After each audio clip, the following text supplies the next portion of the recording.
સવારમાં દુકાને આવીને થેપલા શેકી નાખ્યા, પંપે ભેગા થઈ ગયા, દેવો નાસીર અને પુરાઈ લીધું હોન્ડામાં પેટ્રોલ. ગજબ. હોન્ડાની મારી દીધી કિક લઈ લીધો એક ભાઈબંધને, પૂગી ગયા ગામ સનોસરા. ગામમાં પૂગીને વરાજાન કાકાને ભેગા થયા અને ઇસ ટાઈમ ટુ જવાનું હવે જમવા. જમણવારની વાત કરું તો હું, રવિડો, હસમુખ્યો અને એનો ભાઈબંધ ચારે બે ગયા હતા જમવા. અને પડખે જે પાલટી બેઠી હતી જમવા, એમાં આપણને વરાજાન બાપાએ ભેગા થઈ ગયા. જમણવારમાં જમવાનું ચાલુ કર્યું, બે ભાઈબંધ એડિટ પ્લસ. એમ તો સામે એક ભાઈબંધ આવી ગયો હતો જમવા. અમારી ભાઈ વિડીયો પૂકે તો કોમેન્ટ કરવાનું ભૂલતા નહીં. જમીન નીકળ્યા ગામ આવ્યું લખાણ કે દૂધની ડેરીએથી વરી ગયા, પૂગી ગયા હિંગળાજમાના મંદિરે. પણ આ વખતે હું હિંગળાજમાન મંદિરે એકલો નતો આવ્યો, મારા 2-4 ભાઈબંધે હતા આરે. હિંગળાજમાના દર્શન કરી લેજો, કોઈ બાકી રહેતું નહીં, ભાઈ કેતા ને મુકાય કરાયા નહીં. હિંગળાજમાના દર્શન કર્યા ને ભાઈ બધે વગાડી નાખો ડંકો. હિંગળાજમાંથી હોન્ડાની કિક મારી દીધી, આવી ગયું ડાયવર્ઝન અને જાવ દીધું સાઈડમાં બનાવેલા કાચા રસ્તેથી.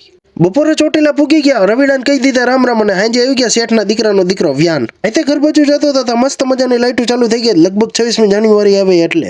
પણ તમે કોઈ ફોલો કરવાનું ભૂલતા નહીં.